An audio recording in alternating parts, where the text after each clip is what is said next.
आज की क्लास जो शुरुआत है वो बहुत ही महत्वपूर्ण है और वो होती है वाई से। वाई एक बड़ा इंपॉर्टेंट शब्द है। जो वाई होता है क्यों, क्यों बेसिकली एक लॉजिक है, this is known as a logic. Why के पीछे बहुत इंपॉर्टेंट है। Why NCERT is important for UPSC. तो यूपीएससी के लिए इंपॉर्टेंट क्यों है ये बाद में, लेकिन सवाल है वाई। वाई के पीछे हमारे पास जो है वो रीजंस होते हैं। वाई का मतलब होता है reasons. You have to identify reasons. आपको कारण ढूंढने हैं कि वो कारण क्या है हमारे लिए, जो एक बहुत ही महत्वपूर्ण सेगमेंट क्रिएट कर रहे हैं, बहुत ही इंपॉर्टेंट सेगमेंट जो है वो क्रिएट कर रहे हैं। तो रीजंस आज हम समझेंगे, लॉजिक के साथ समझेंगे कि एनसीईआरटी हमें कहां तक मदद करता है, एनसीईआरटी पढ़ते समय हमसे क्या गलतियां होती हैं, एनसीईआरटी कैसे पढ़ना चाहिए, एनसीईआरटी को पढ़कर किन लोगों ने अपनी जो रैंक है उसको एस्टैब्लिश की, उन्होंने क्या अपने इंटरव्यूज में कहा कि हमें कहां बहुत ज़्यादा हेल्प मिली, और इसको पढ़ने का जो सही तरीका है वो क्या है, हम इसको किस रूप में लेते हैं, और ये चीज़ें जो हैं वो आपके लिए बहुत ही ज़्यादा इंपॉर्टेंट हो जाती हैं। एनसीईआरटीज़ को लेकर एक नया डायमेंशन हमें क्रिएट करना है, नई चीज़ें क्रिएट करनी है, और इसको लेकर 100% अपने दिमाग को जो है वो ओपन करके रखना है। साथ ही साथ ये भी जानना है कि ये आपको करियर में कैसे मदद करने जा रहा है, चाहे आप यूपीएससी के एग्जाम दे रहे हो, चाहे आप स्टेट एग्जाम्स दे रहे हो, पीसीएस के एग्जाम दे रहे हो, या अदर कोई गवर्नमेंट कॉम्पिटेटिव एग्जाम दे रहे हैं। एनसीईआरटी सभी एग्जाम्स के लिए बहुत बहुत ज़्यादा इंपॉर्टेंट हो जाती है। तो अब हम लोग इसी के बारे में बात करेंगे और हम यहाँ समझेंगे कि कैसे हम अपना फंडामेंटल डेवलप कर सकते हैं। तो लेट्स स्टार्ट। अब हम जो है शुरू करते हैं, और सबसे पहले वाई पर हम अपना सबसे ज़्यादा फोकस करते हैं कि हमारा जो वाई है वो इतना इंपॉर्टेंट कैसे है, वो हमारे लिए इतना महत्वपूर्ण कैसे है। So let's start. मेरे ख्याल से आप सभी तैयार होंगे। पेन और पेपर दोनों आपके लिए चाहिए। आज आपको पता चलेगा कि टॉपर सीक्रेट क्या है, टॉपर्स एनसीईआरटी कैसे इस्तेमाल करते हैं, ये हमारे लिए बहुत ज़रूरी हो जाता है, और हम इसके साथ अब अपना काम शुरू करेंगे। सो क्या पेन और पेपर तैयार हैं? सभी दोस्त मुझे कमेंट बॉक्स में बताएं, yes sir we are ready with pen and paper. क्या लॉजिक हमारा तैयार है, हम एनसीईआरटी को कैसे अपनी सक्सेस का बेस बना सकते हैं, चाहे आप सेल्फ स्टडी कर रहे हो, चाहे आप अभी बेसिक प्रिपरेशन शुरू कर रहे हो, चाहे आप अटेम्प्ट दे चुके हो, ये सारी चीज़ों के लिए बहुत बहुत ज़्यादा इंपॉर्टेंट है। क्लियर है? So let's start. हम लोग शुरू करते हैं। इंपॉर्टेंस ऑफ एनसीईआरटी की बात करते हैं। तो 2018 में आईएएस टॉपर हुए कनिष्क कटारिया, आप लोग जानते होंगे इनके बारे में, बहुत अच्छी तरीके से इनको समझते भी हैं, राइट। तो कनिष्क कटारिया जो है इन्होंने यूपीएससी सीएससी को रैंक 1 निकाला, और ये बेसिकली आईआईटी बॉम्बे से ये इंजीनियरिंग ग्रेजुएट रहे कंप्यूटर साइंस में, और बहुत हिस्टोरिकल अचीवमेंट इनकी मानी जाती है, बहुत ही महत्वपूर्ण। तो इनके बारे में सबसे पहले हम समझते हैं, और कैसे इन्होंने अपनी स्ट्रैटेजी को समझा, ये भी जानना हमारे लिए बहुत जरूरी है। तो आईआईटी बॉम्बे से ग्रेजुएट होने के बाद, राइट, जरा इनके मार्क्स पे गौर करें कि इनके मार्क्स कैसे रहे, राइट। चूंकि ये इंजीनियरिंग बैकग्राउंड से थे, ये नॉन ह्यूमैनिटी बैकग्राउंड से थे, साइंस बैकग्राउंड से रहे हैं, तो इनका समझना बड़ा जरूरी है कि इनके मार्क्स कैसे थे। इनके मार्क्स से आपको काफी कुछ अंदाजा हो जाएगा, इनकी स्ट्रैटेजी से बहुत अंदाजा हो जाएगा कि एनसीईआरटीज कैसे हमें यूटिलाइज करना चाहिए। रेडी? तो अगर इनके मार्क्स की बात करें तो जो प्री पेपर 1 यानी जीएस पेपर जो था, वो बेसिकली इसमें उनको मार्क्स मिले 106 नंबर, राइट। 106 मार्क्स मिले, विच इज गुड, जीएस के हिसाब से काफी अच्छा। अब आपको इससे ये पता चल गया कि जो प्री है बहुत टफ होता है। अब ये देखिए, प्री में इनके मार्क्स आउट ऑफ 200 में इनके 106 मार्क्स आए, तो आप अंदाजा लगाए, और इन्होंने यूपीएससी टॉप किया। तो पहले ये समझिए कि जो आपका प्री स्टेज है वो one of the most difficult stage है, सबसे खतरनाक स्टेज में से एक है। अब दूसरा जो सबसे इंपॉर्टेंट सेगमेंट है वो पेपर 2 है। अब चूंकि ये मैथ्स बैकग्राउंड से रहे हैं, राइट, ये आईआईटी बॉम्बे से पढ़े हुए हैं, तो 147.5% जो है इन्होंने मार्क्स निकाले, विच इज बहुत बहुत ज्यादा है क्वालिफाइंग से, राइट। तो ये जो एक सेगमेंट रहा वो बड़ा इंपॉर्टेंट रहा। अच्छा, ये ध्यान रखिएगा कि ये इंजीनियरिंग बैकग्राउंड से हैं, और इन्होंने अपने आप से वादा किया कि मैं सिर्फ अपने आप को 2 अटेम्प्ट दूंगा, क्योंकि इससे पहले इन्होंने आईआईटी से ग्रेजुएट होने के बाद ये साउथ कोरिया चले गए, वहां उन्होंने सैमसंग में बहुत अच्छी नौकरी की। देन वो वापस लौटे, अपने दोस्तों से कहा कि भाई ये देश का सबसे एलीट जॉब है। आप सोचिए, इतना बेहतरीन पैकेज सब कुछ होने के बावजूद आईएएस अट्रैक्ट करता है, ठीक है, क्योंकि उसमें उन्हें लगा कि मैं पैसे तो कमा लूंगा, लेकिन सोसाइटी के लिए कुछ करना, कुछ निर्णय लेने की ताकत लेकर आना, तुम्हारे निर्णयों से तुम्हारे व्यक्तित्व की पहचान होना, यह बड़ा मुश्किल काम होता है। तो आप एक से आईआईटी बॉम्बे से ग्रेजुएट, सैमसंग में इतने बढ़िया पैकेज, साउथ कोरिया में सेटल हो गया, और उसके बाद भी उसको जो तृष्णा थी वो खींच कर लेकर आती इंडिया। कि नहीं मुझे इसके बारे में सोचना है। लेकिन जब उन्होंने तैयारी की तो उन्होंने, जैसे मैंने कई बार क्लास में आपको बता रखा है, उसको बोलते हैं सेंस ऑफ अर्जेंसी। तो सेंस ऑफ अर्जेंसी का प्रयोग किया। अब ये बहुत बड़ी बात आप समझिएगा, सेंस ऑफ अर्जेंसी का मतलब, इस पर मैं कई बार वीडियो बना चुका हूं। सेंस ऑफ अर्जेंसी का मतलब होता है कि अपने आप को एक नैरो टाइम जोन में डाल देना। होता क्या है कि हमारा दिमाग जैसे ही वाइडर टाइम जोन पाता है, जब लगा रहे बहुत समय, जैसे मैंने कई बच्चों से बात किया तो उसमें जब मैंने उनकी काउंसलिंग की तो उन्होंने कहा कि सर हमें बताया गया कि पहले अटेम्प्ट में आईएएस निकलता ही नहीं है, तो हम सिर्फ पहले अटेम्प्ट में आके दिल्ली घूमना चाहते हैं। जैसे मैंने एनसीईआरटीज को लेकर जब बैच शुरू किया तो कई बच्चों ने कहा सर हम खुद ही देख लेंगे। अब एक आध साल बीत गया, उसके बाद कह रहे हैं कि अरे सर वो एक साल में थोड़ी किसी के सिलेक्शन होते हैं, यानी उन्होंने माइंडसेट बना रखा था। और 2-2, 3-3 साल बीतने के बाद उनसे छोटे छोटे प्री के एग्जाम भी नहीं निकलते, फाइनल सिलेक्शन छोड़ दो।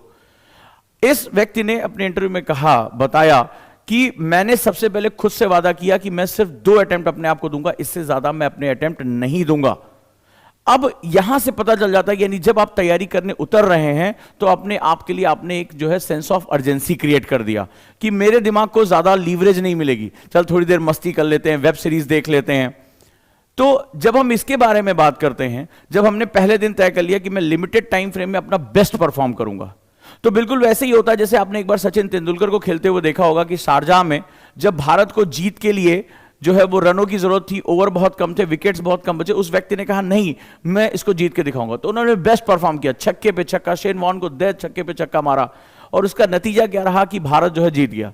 यानी जब हम डिटर्मिनेशन कर लेते हैं कि हमें कम समय में बेस्ट परफॉर्मेंस करनी है तो आप अपना सब कुछ झोंक देते हैं, और ये एक ही बार झोंकना होता है, ये एक बार ही टॉपर बनेंगे, अभी दोबारा इनको टॉपर बनने की कोई जरूरत नहीं है, कोई शौक नहीं है। तो यहां पर जो है सबसे बड़ी समझने की चीज है सेंस ऑफ अर्जेंसी। तो मैं पहली चीज करूंगा, जैसे मैं कई बच्चों से मिला, जब बात होती है एनसीईआरटी का बैच शुरू कर रहे हैं तो कई लोगों ने कहा अरे सर एनसीईआरटी कोई पढ़ने की चीज है, वो तो हम ऐसे धीरे धीरे पढ़ लेंगे। साल 2 साल उनकी एनसीईआरटीज खत्म नहीं हुई, 51 से ज्यादा एनसीईआरटीज हैं, 3000 से ज्यादा पेजेस हैं, वो जब पढ़ने उतरे 3000 पेज एक साल में उनसे खत्म नहीं हो पाए। तो आपको यह समझना है कि आपके पास टाइम कितना है। इनकी कहानी में आपको यह चीज जानने को मिलेगी कि सेंस ऑफ अर्जेंसी तैयारी की पहली शर्त है, और एनसीईआरटी में सबसे बड़ा खतरा है अगर आपने एनसीईआरटी को सेंस ऑफ अर्जेंसी के साथ नहीं किया तो एनसीईआरटी आपका साल 2 साल अकेले खा जाएगी। इतने बंडल कभी एनसीईआरटी का एक दूसरे के ऊपर रख के देखना, 6 to 12 ये बंडल तैयार होता है। इतने बंडल को पढ़ना, नोट्स बनाना, क्वेश्चन करना, याद करना, ये सालों का प्रोजेक्ट हो जाता है, और यही कारण है कि लोग अपनी ऊर्जा को खो बैठते हैं। तो पहली चीज ये याद रखना कि जब भी तैयारी करने उतरना, इस आईएएस टॉपर से सबक सीखना। इसने कहा कि मैं सिर्फ अपने आप को 2 अटेम्प्ट दूंगा बस, और अपनी सारी ताकत झोंक दूंगा। अब इसकी स्ट्रेटजी देखो क्या है। तो आपको यह समझ में आया कि प्री का एग्जाम टॉपर्स के लिए भी लोहे के चने चबाने जैसा होता है। प्री को सबसे संजीदा तरीके से लेना, सबसे गला काट प्रतियोगिता अगर कहीं होती है तो वो प्री एग्जाम में होती है। दूसरा, मेंस एग्जामिनेशन। मेंस में जब हम पहुंचते हैं तो इनको एसए में मिलते हैं 133 नंबर, जो कि एक एवरेज से कम है, राइट। ये एक्सेप्ट करते हैं कि ये उतनी प्रैक्टिस नहीं कर पाए आंसर राइटिंग और एसे राइटिंग पे जो एक्चुअली में की जानी चाहिए थी, राइट। यानी ये शायद 140 नंबर, फिर भी इतिहास से टॉपर है, लेकिन मैनेज कहां किया ये देखो। एसे के मार्क्स कंपैरेटिवली इनके कम रहे। इन्होंने खुद कहा कि मैंने अपना जो है बहुत ज्यादा ऐसे प्रैक्टिस नहीं की, गलती हो गई। फिर जीएस1 बेसिकली ह्यूमैनिटी यानी हिस्ट्री, ज्योग्राफी, सोशल इश्यूज के साथ होता है। तो ये इंजीनियरिंग का स्टूडेंट थे, तो इनका वो चीज काफी जो है कमजोर रह गया, और 98 मार्क्स के लाए। जीएस पेपर 2 जो पॉलिटी से रिलेटेड है उसमें 117 अच्छे मार्क्स। जीएस पेपर 3 जो इकोनॉमी, साइंस एंड टेक्नोलॉजी, जो इनका एक कोर इशू था, वहां 117 मार्क, और एथिक्स के पेपर में 116 मार्क्स आए। अब सवाल यह है कि जो इनके मेंस रिटर्न थे वो 942 मार्क्स आए। 942 बहुत जबरदस्त मार्क्स, 942। और पर्सनालिटी टेस्ट में इनको 179 मार्क्स मिले, बहुत करंट पे अच्छी पकड़ और फंडामेंटल में बहुत अच्छी पकड़। तो जो टोटल इनका वैल्यू बना वो 1121 बना। बहुत ध्यान से इसको समझना, आपको अंदाजा होगा कि कैसे हमें अपनी स्ट्रैटेजी बनानी है। तो अब सवाल यह है कि एक इंजीनियरिंग ग्रेजुएट जो इंजीनियरिंग मैथ से पढ़कर आया है, राइट, जिसने साइंस पढ़ी है, इंजीनियरिंग पढ़ी है, वो ह्यूमैनिटी में कैसे उसने बैलेंस किया। उसने मानविकी के सब्जेक्ट में, हिस्ट्री, ज्योग्राफी, पॉलिटी, इन सब्जेक्ट्स में, इकोनॉमी में कैसे अपना बैलेंस किया, ये बड़ा जरूरी, क्योंकि उसके लिए उसने अपना पूरा जीवन पहले आईआईटी क्रैक करने में, यानी उसने पीसीएम पढ़ा, फिजिक्स केमिस्ट्री मैथ, फिर इंजीनियरिंग पढ़ी, कंप्यूटर साइंस पढ़ी, कोडिंग की, 2 साल नौकरी की, वहां मशीनों को समझा, और अचानक से वापस, ठीक है, मेडाइवल हिस्ट्री, एंशिएंट हिस्ट्री। तो ऑब्वियस सी बात है ये सरल उसके लिए भी नहीं था, क्योंकि आप पूरी जिंदगी भर जो है वो कुछ और पढ़ते चले, अचानक से आपके हिस्ट्री, ज्योग्राफी, पॉलिटी, कॉन्स्टिट्यूशन, ये सब चीजें आने लगी जिनसे आपका कभी कोई लेना देना नहीं था। यानी ये व्यक्ति जब इसने शुरुआत की तो इसके सामने भी एक चैलेंज था कि मुझे कैसे बैलेंस करना है। जो चीजें आपने कभी नहीं पढ़ी वो चीजें आज आपको पढ़नी पड़ रही हैं। जो सालों हो गए कभी स्कूल टाइम में सिविक्स के कोर्स में ये पढ़ाया जाता था वो याद भी नहीं रहा, हमने अपना जो है वो 10th से ही अपना पूरा जीवन आईआईटी के लिए झोंक दिया। तो अचानक से ये इसने बैलेंस कैसे किया ये जानना आपके लिए बड़ा जरूरी है।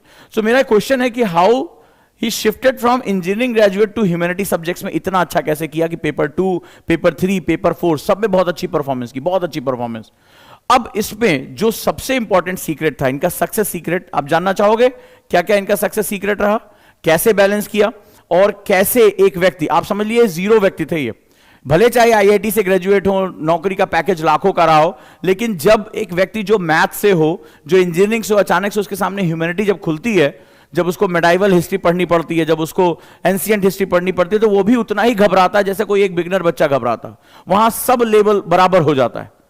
वहां पर कोई एमए किया हुआ, बीए किया हुआ बच्चा वो ज्यादा एडवांस होता है, उसको पता होता है कि भाई हम तो इतिहास पढ़े हुए हैं, हम भूगोल पढ़े हुए हैं अपने यहां, तो वो ज्यादा एडवांस हो जाता है ह्यूमैनिटी के बच्चा। अब ऐसी कंडीशन में इन्होंने इस कठिन सिचुएशन को कैसे हैंडल किया? तो पहला कैसा मैंने आपको सीक्रेट बताया, पहली बात सेंस ऑफ अर्जेंसी क्रिएट करो कि मैं अपने आप को 2 अटेम्प्ट या 3 अटेम्प्ट दूंगा, डिपेंड ऑन योर एजुकेशन। जैसे इनकी एजुकेशन अच्छी हुई है तो आप अपने आप से कहते हैं मैं इससे ज्यादा नहीं टाइम दूंगा, मेरे पास टाइम कम है, मुझे अपना बेस्ट परफॉर्म करना है, सबसे पहले करो। मैं आईएएस की तैयारी करना चाहता हूं तो आप बोलो कि मैं सिर्फ अपने आप को इतने अटेम्प्ट दूंगा और अब इसी में ही मुझे अपने सारे प्राण झोंकने, मेरा पहला अटेम्प्ट सबसे बेहतरीन होना चाहिए। ज्यादातर बच्चे पहले अटेम्प्ट को ट्रायल अटेम्प्ट लेते हैं कि चलो ट्रायल करके देखते हैं यार कहां होगा पहले अटेम्प्ट में। अपने पहले अटेम्प्ट को सबसे गोल्डन अटेम्प्ट मानिए कि ये मेरा सबसे बेस्ट अटेम्प्ट होना चाहिए, इसके लिए मुझे अपने प्राण झोंकने पड़े, मैं तैयार हूं, राइट। दूसरा,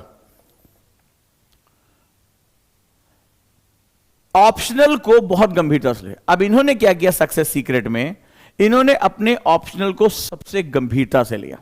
इन्होंने सबसे पहले बैठे और इन्होंने अपनी स्ट्रैटेजी बनाई, पूरी स्ट्रैटेजी, सक्सेस स्ट्रैटेजी बना रहा हूं, उसमें बता रहा हूं एनसीईआरटी क्यों बहुत इंपॉर्टेंट हो जाता है और इनकी सक्सेस का सीक्रेट एनसीईआरटी क्यों था, ये आज आप समझेंगे।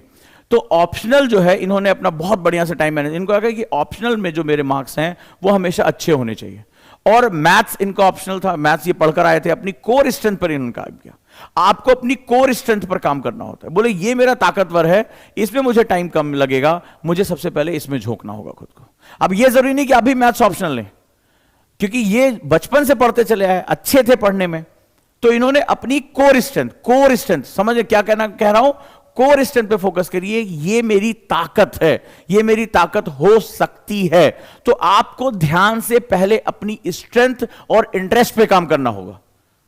उस टॉपर ने ये ऑप्शन लिया, आप में से ज्यादातर लोग यही सोचकर ऑप्शन ले लेते हैं, नहीं मुझे क्या रुचि है, मेरे टीचर से मेरी कितनी बात हो पा रही है, मैं किसमें देर तक टिका रह सकता हूं, यह होता है ऑप्शन लेने का तरीका। जैसे प्रिंस धवन रैंक 3 की बात करूंगा, तो जब आप उनकी बात करेंगे तो इलेक्ट्रिकल इंजीनियरिंग से गोल्ड मेडलिस्ट और सब्जेक्ट उन्होंने ह्यूमैनिटी का लिया। कारण क्या था? कारण यह था कि वहां उन्हें लगा कि वो उनकी कोर स्ट्रेंथ हो सकती है, उसमें बहुत अच्छा कर सकते हैं। तो अब इस तरह से अगर राजीव रंजन जी की बात करें, आईएएस टॉपर, तो उन्होंने अपनी कोर स्ट्रेंथ ज्योग्राफी मानी, वहां वो कन्वर्ट हो गए, तो अपनी कोर स्ट्रेंथ पे कहा। ऑप्शनल को बहुत सीरियसली आपको डिफाइन करना है, अपनी कोर स्ट्रेंथ पे आईएएस जो है ऑप्शन लेना है। उसके साथ उन्होंने टाइम मैनेज किया कि भाई मैं अपने आप को सेव कर लूं, और मैंने हर बार जो है सिलेबस एनालिसिस बताया कि ऑप्शनल आपकी रैंक सिक्योर कर देता है, सिलेक्शन सिक्योर कर देता है। अगर आप 300+ मार्क्स हिट कर गए तो आपको बहुत आसानी से मार्क्स मिल जाएंगे। दूसरा, जीएस के लिए क्या, इनके लिए सबसे बड़ा चैलेंज था जीएस, क्योंकि वो ह्यूमैनिटी था, हाथ पर इनके भी कांप रहे थे, लेकिन इन्होंने कहा कि मैं जो है वो एक स्ट्रैटेजी फॉलो करूंगा, और ये स्ट्रैटेजी मैं आपको कई बार बता चुका हूं, तो चलो आज फिर से उसको दोहराते हैं कि वो स्ट्रैटेजी क्या थी। इन्होंने जीएस के लिए अपनी स्ट्रेटजी यानी जनरल स्टडीज सामान्य अध्ययन के लिए अपनी स्ट्रेटजी बनाई। सबसे पहले इन्होंने कहा कि भाई ये मेरे साथ परिचय नहीं रहा, मैं इंजीनियरिंग ग्रेजुएट हूं, मुझे इंजीनियरिंग के बारे में पता है, मशीन्स के बारे में पता है, कंप्यूटर कोडिंग के बारे में पता है, मुझे नहीं पता ये हिस्ट्री में क्या बीत गया, ये ज्योग्राफी में क्या है। तो इन्होंने कहा कि पहले मैं यूपीएससी की लैंग्वेज से परिचित होऊंगा, स्मार्ट करूंगा काम। तो इन्होंने सबसे पहले सिलेबस को बहुत गंभीरता से पढ़ा, और मैं बार बार कह चुका हूं कि जिस स्टूडेंट को सिलेबस नहीं पता वो यूपीएससी में टिक नहीं सकता, टिक नहीं सकता। यूपीएससी का सिलेबस ही कम्युनिकेशन है, यूपीएससी के साथ कम्युनिकेशन करने का तरीका ही केवल सिलेबस एनालिसिस है। तो इन्होंने सबसे पहले सिलेबस को एनालिसिस किया, बार बार पढ़ा। जैसे मैंने देश का सबसे कॉम्प्रिहेंसिव सिलेबस एनालिसिस का बैच कर रखा है, आप एनी टाइम लर्निंग ऐप पे जाएंगे, आपको देश का सबसे कॉम्प्रिहेंसिव सिलेबस एनालिसिस का बैच मिल जाएगा। और जिस स्टूडेंट को सिलेबस टिप पर नहीं है वो यूपीएससी के बारे में सोचना छोड़ दे, कोई गुंजाइश नहीं उसके लिए। मैंने आपको बताया था कि उसके बिना ना तुम बुक पढ़ पाओगे, ना तुम न्यूज़पेपर पढ़ पाओगे, ना तुम आंसर राइटिंग कर पाओगे। मैंने तुम्हें यह तक प्रूव किया है कि यूपीएससी एक ही टॉपिक को अलग अलग पेपर में पूछता है, अगर आप सिलेबस के अकॉर्डिंग उसका आंसर को नहीं लिखोगे आपके मार्क्स आपको नहीं मिलेंगे। इसके बाद दूसरा स्टेप मैंने बताया कि प्रीवियस ईयर पेपर एनालिसिस। तो प्रीवियस ईयर पेपर एनालिसिस में जो पिछले साल के प्रश्न होते हैं उनको पढ़ना बड़ा जरूरी होता है, इससे आपको पता चल जाता है क्वेश्चन का ओरिएंटेशन। अब अच्छा देखिए, आप भले चाहे इनको मैथ्स में अच्छा कहें, लेकिन ये ह्यूमैनिटी में आपसे भी कमजोर थे, घबरा रहे थे, लेकिन इन्होंने रास्ता सही पकड़ा, स्टेप सही लिए और यहां पे उन्होंने अपना काम शुरू कर दिया। तो दूसरा हो गया प्रीवियस ईयर क्वेश्चन पेपर पढ़ना शुरू करिए, इससे आपको अंदाजा होगा कि क्या क्वेश्चन पूछे जा रहे हैं। इसके बाद इन्होंने कहा, इन्होंने अपने इंटरव्यू में भी कहा, आई फोकस ऑन एनसीईआरटीज। जब मुझे लगा कि भाई मैं इसमें वीक हूं, मेरा कोई बैकग्राउंड नहीं है, मेरा कोई बेस नहीं है, तो भाई मुझे एक सशक्त सहारा चाहिए, बहुत स्मार्ट स्टडी। इसको बोलते हैं कॉन्सेप्ट ऑफ किस, यानी कीप इट सिंपल।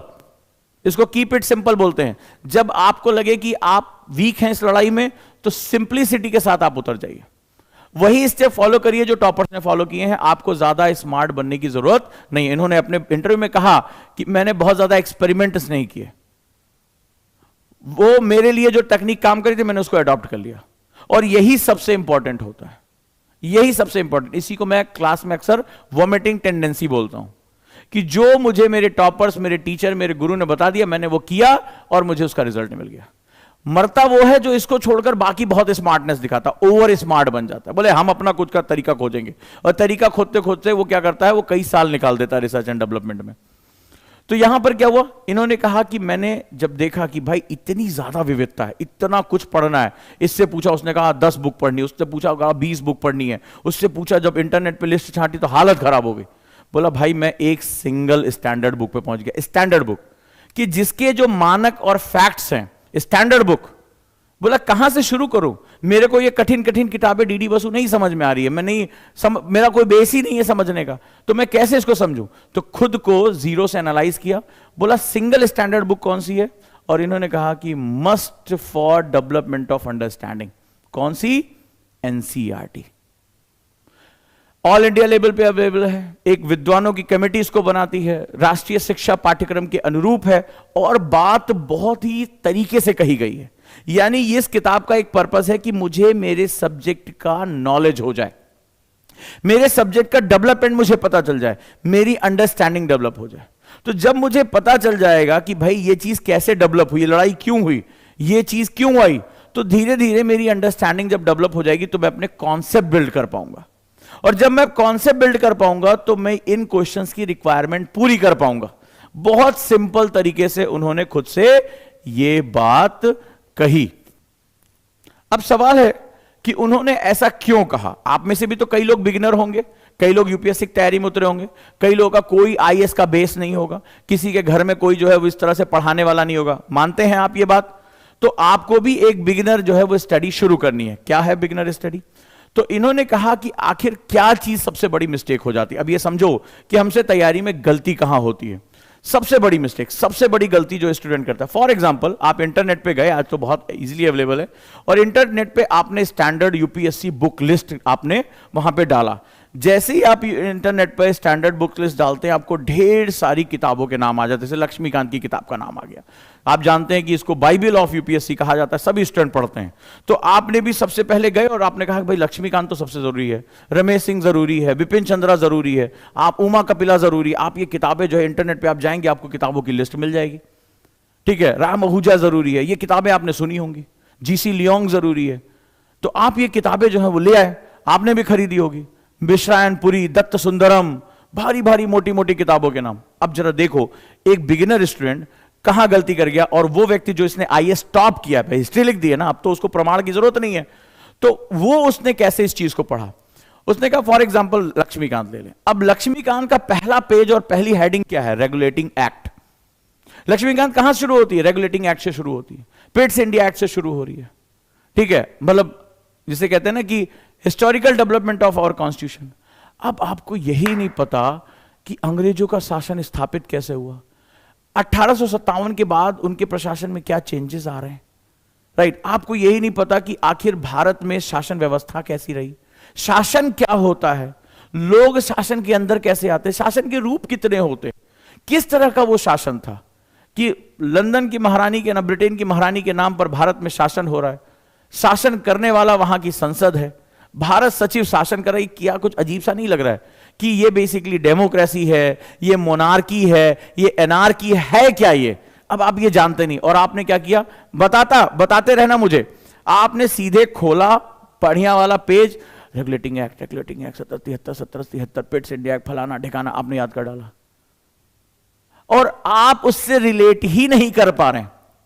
और जब आप रिलेट नहीं कर पा रहे हैं तो हफ्ते भर बाद फिर, अरे यार ये रेगुलेटिंग एक्ट कब आया था, 1873 में था या 1773 में था, समझ में ही नहीं आ रहा। फिर आप सर पर हाथ मारते हैं, अरे फिर एक हफ्ते बाद भूल जाते हैं, क्योंकि आपने उसको रटना शुरू कर दिया। आपने प्रेशर में आ गए, बोले सब लक्ष्मीकांत पढ़ना है, मुझे भी लक्ष्मीकांत पढ़ना है। आपने खुद को जाना ही नहीं कि विकास का क्रम क्या रहा, विकास का क्रम क्या रहा। आपको यह समझ में थोड़े समय बाद क्या होता है, आप किसी से कह नहीं पाते हैं क्योंकि सब लक्ष्मीकांत पढ़ रहे हैं, ट्रेंड चला हुआ है, सबके घर में द हिंदू फेंका जा रहा है, इंटरनेट पे लिखा हुआ है हिंदू पढ़ना है, लक्ष्मीकांत पढ़ना है, रमेश सिंह पढ़ना है। अब पढ़ना तो है, दत्त सुंदरम पढ़ना है, मिश्रापुरी पढ़ना है, ये समझ में ही नहीं आ रहा क्या करना है। अब कहें तो किससे कहें, क्योंकि ये पूरी लड़ाई तो एक दिखावा चल रहा है विद्वानों का। नहीं तो मैं कम विद्वान दिखाई पड़ूंगा, सार्केज्म होता है ना, अरे मैं कैसे कम विद्वान दिखाई पड़ सकता हूं, ये मैं भी really read Laxmikanth, very easy book, very easy book. वो देखा मैंने वीडियो में, हाँ उस टॉपर ने 4 बार पढ़ा था, हाँ मेरा भी 3 बार हो गया, एक और पढ़ लूं मैं भी टॉपर हो जाऊंगा। तो आप इसी तरह की बात करते हो ना, अरे बहुत अच्छी किताब, बहुत अच्छी किताब है, मन ही मन सोच रहे यार कुछ पकड़ नहीं पा रहा हूं। किताब नो डाउट बाइबल है, बहुत अच्छी है, लेकिन अंडरस्टैंडिंग एक लेवल होता है। अंडरस्टैंडिंग तुम अपने दिमाग को समझना पड़ेगा कि मैंने कॉन्सेप्ट को डेवलप नहीं किया, नतीजा क्या रहा। फॉर एग्जाम्पल, अब तुम्हें यह नहीं पता कि भारत का फ्रीडम मूवमेंट था क्या। किसी भी कानून को, अंग्रेजों ने जो कानून बनाया था वो भारतीय समाज में होने वाले विरोध या भारतीय समाज में होने वाले परिवर्तनों की प्रतिक्रिया स्वरूप बनाया था, या अपने शासन को सपोर्ट करने के लिए बनाया था। तो तुम्हें उस कानून को समझने के लिए भारतीय समाज और राजनीति में होने वाले परिवर्तनों को समझना बहुत जरूरी है, क्योंकि ये जो कानून रट लिया तुमने, उससे तुम्हें भारतीय राजनीति में, उस समय के समाज में, उस समय की जरूरतों में होने वाले परिवर्तनों को समझे बिना इस प्रतिक्रिया को समझ ही नहीं पाओगे। तुम इसको रटकर भारतीय समाज को नहीं समझ पाओगे, तुम वहां की राजनीति को नहीं समझ पाओगे, क्या परिवर्तन हमारे यहां आ रहे थे और किस तरह के परिवर्तन, धार्मिक, सांस्कृतिक, सामाजिक, राजनीतिक, आर्थिक, ये परिवर्तन जब हमें दिखाई पड़ रहे थे, इनकी प्रतिक्रिया स्वरूप या अपने शासन की प्रतिक्रिया को समझने के लिए हमें यह काम करना पड़ा। नतीजा क्या होता है कि हम ढेर सारी चीजें रटना शुरू कर देते हैं, रोज सुबह शाम 1773 में ये पहला पॉइंट, ये दूसरा पॉइंट, और हमसे वो चीजें मिस हो जाती हैं। और जब हम कोई चीज रटते हैं जबरदस्ती तो उसमें रुचि खत्म हो जाती है, रुचि खत्म होते ही हमारा सारा सिस्टम खत्म। सेम ऐसे मैं कहूं कि आपको साइकिल चलाना नहीं आता, आपको साइकिल चलाना नहीं आता और मैं आपसे कह दूं भैया रस्सी पर साइकिल चलाना है, अभी आपको साइकिल चलाना भी नहीं आता, यही कहानी बता रहा हूं। बुक सारी बहुत अच्छी हैं, बहुत स्टैंडर्ड, साइकिल चलाना अभी नहीं आता, आप साइकिल पे बैलेंस नहीं कर पाते हो, और मैं कहूं आपको ना रस्सी पर साइकिल चलाना है, क्या होगा, हाथ पैर तो टूटेगा ही, दांत भी एक्स्ट्रा निकल जाएंगे। तो सेम चीज यही होता है कि अभी मुझे सब्जेक्ट की अंडरस्टैंडिंग ही नहीं है, सब्जेक्ट का डेवलपमेंट कैसा हो मुझे नहीं पता है, और मैं सीधे आईएएस की बड़ी बड़ी किताबों का नाम मैंने इंटरनेट से निकाला, डाउनलोड किया, रिकमेंड बुक्स पढ़ी और कूद पड़ा। इसलिए मैंने कनिष्क कटारिया का एग्जांपल लिया। बहुत सिंप्लिसिटी के साथ इन्होंने अपनी बात कही। देखो, जो टॉपर्स होते हैं हम्बल होते हैं, जिस पेड़ में फल ज्यादा होते हैं वो झुकता है। तो उन्होंने वो बातें कही जो बहुत जरूरी हैं। उन्होंने मैसेज दिया इस बात को कि देखो भाई, मैं जानता हूं कि मैं ह्यूमैनिटी से नहीं हूं, मैं स्वीकार करता हूं, अब मैंने ऐसे ऐसे पढ़ा। इन्होंने बहुत लंबी बुक लिस्ट नहीं दी कि 50 किताबें 60 किताबें, अगला बच्चा डर के मारे वैसे ही मर जाए। नहीं, तो आप याद रखिएगा कि जैसे जैसे आप विद्वान होते जाएंगे आपके अंदर एक उदारता आती चली जाती है। तो ये ही बात टॉपर्स को बहुत अच्छी लगती है, बहुत अच्छी। इसीलिए मैंने इनका एग्जांपल दिया। इन्होंने ग्राउंड टू अर्थ रियलिटी के बारे में बात किया, इन्होंने आने वाले मैसेज संदेश दिया। इन्होंने अपने इंटरव्यू में कहा कि बहुत ज्यादा घबराना नहीं, कम टाइम लेना, सब कुछ नहीं है यूपीएससी, लेकिन जब उतरना तो दिल से उतरना और अपनी कमियों को स्वीकार करना। मेरे अंदर ये दम नहीं था कि मैं जो है वो फॉरेन में नौकरी करके आया हूं, आईआईटी से पढ़ा हूं, अरे ये कौन सी बड़ी बात है। मैंने स्वीकार किया कि मुझे जीरो से शुरू करना है। मेरी जो स्ट्रेंथ थी उसको पकड़ा, जो वीकनेस थी उस पर काम करना शुरू किया, और काम करने के लिए तरीका मैंने यही अपना लिया। सो कॉन्सेप्ट डेवलपमेंट के लिए यूपीएससी के लिए एनसीईआरटी बेस्ट है, ये टॉपर ने भी रिकमेंड किया। लेकिन एनसीईआरटी फैक्ट की किताब नहीं है। अंडरस्टैंडिंग के लिए हमें उसके बीच में दिए गए आशय को समझना बहुत ज्यादा जरूरी हो जाता है कि आखिर बात क्या कही जा रही है। एनसीईआरटी को लोग फैक्ट फाइल समझते हैं, उसके फैक्ट याद करना शुरू कर देते हैं, बस यहीं से गलती हो जाती है। एनसीईआरटीज इंटरलिंकिंग करने के लिए, कॉन्सेप्ट की डेवलपमेंट करने के लिए बहुत जरूरी। मैं आपको एग्जांपल लेता हूं। एनसीईआरटी का सबसे बड़ा, एनसीईआरटी अंडरस्टैंडिंग कैसे डेवलपमेंट करती है, कॉन्सेप्ट बिल्डअप कैसे करती है। मैं तुमसे एक नाम लिखता हूं,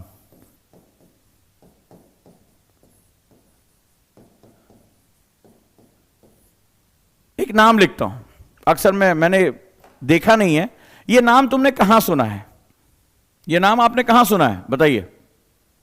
हां, ज्यादातर लोगों ने जवाब दिया।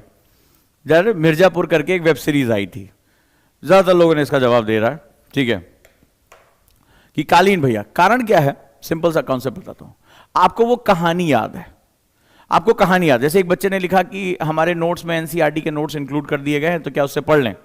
अब जरा समझो इस बात को कि इसका मतलब क्या होता है। तो ये वेब सीरीज आई थी, तो आपको ये वेब सीरीज याद है, नाम याद है। अभी पानीपत की तीसरी लड़ाई पूछ लूंगा तो नहीं याद होगा, ठीक है, किसके किसके बीच हुई, कब हुई, क्या उसके पर्पस थे, वो नहीं याद होगा। रीजन क्या है। एनसीईआरटी की बुक सबसे पहला काम करती है कि कहानियों के माध्यम से, ठीक है, एक फ्लो होता है, कहानियों के माध्यम से, यानी with the help of story, वो आपके कॉन्सेप्ट को डेवलप करती है। ये बहुत बात है, और स्टोरीज हमेशा हमें याद रहती है। तो अब आपको सिंपल से जो बात करें कि आपको स्टोरीज आप याद करते हैं, आप नरेट करते हैं, ठीक है। कटप्पा, कटप्पा जैसे नाम लूंगा आपको याद आ जाएगा किस मूवी का है। आप कहानियों से, तो यूपीएससी जो है, जब आप एनसीईआरटी के थ्रू जाते हैं तो आप कहानियों के थ्रू फ्लो करते हैं, आप नरेट करते हैं, आप कॉन्सेप्ट को धीरे धीरे डेवलप करते हैं। आप इस बात का मतलब नहीं समझ पाएंगे। अभी एक बच्चे ने पूछा, बहुत बड़ी बात कही उसने, कि मैं नोट्स पढ़ लूं हो जाएगा क्या। नोट से एनसीईआरटी नहीं पढ़ी जाती बच्चे, नोट से एनसीईआरटी नहीं पढ़ी जाती, एनसीईआरटी से नोट्स बनाए जाते हैं, यह ध्यान रखना। और वो भी BTL, between the line. Notes का मतलब होता है कुछ पॉइंट्स को छोटा करके उसको पॉइंटर फॉर्म में डाल दिया, ये कर दिया। जो एनसीईआरटीज होते हैं वो बीटीएल होते हैं, यानी उसके आशय को समझते हुए, इंटरलिंक करते हुए एक कहानी के फ्लो में उसको बनाना होता है, तभी आप उसको कर पाते हैं। क्लियर, यस या नो। तो ध्यान रखना कि एनसीईआरटीज आपके कॉन्सेप्ट को डेवलपमेंट करने में बहुत मदद। हमें जब किसी चीज का डेवलपमेंट पता चल जाता है तो हम लॉन्ग टर्म उसके साथ जुड़ जाते हैं। तो एनसीईआरटी को जो भ्रांतियां हैं कि उसके फैक्ट पढ़ लें, इसका क्रक्स पढ़ लें, कतई बेकार है। एनसीईआरटी एक फ्लो के रूप में आगे बढ़ती है, एनसीईआरटी एक तरीके से आगे बढ़ती है।